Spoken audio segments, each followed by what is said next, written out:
Nanggagago din ako dito. Tapos tuwan-tuwa naman ako, lalo pag nagkunyari, naglalag ako, ganun ako.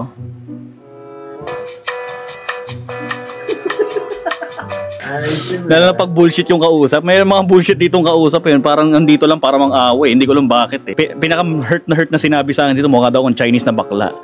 Sabi ko, putang. Tangina mo. Hello po, tito. Yawa. Hello po, tito. Ano ba? Puro tito, uncle, pastor, ano ba? Lahat alam. Saan ka pinalabas ya? Ano? Saan ka pinalabas? Bakit kasi gano'n? No, literal na answer sa move ng nanay ko, kaya ako nabuo. Lintik ka. Ano ginagawa? Ano ginagawa ko? Ganito yun.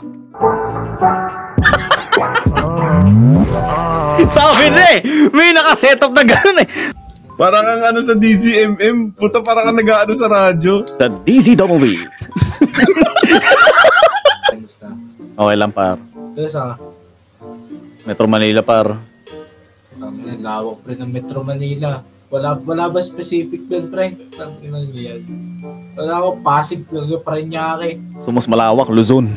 Oh, tangina. That's mo NCR na lang eh.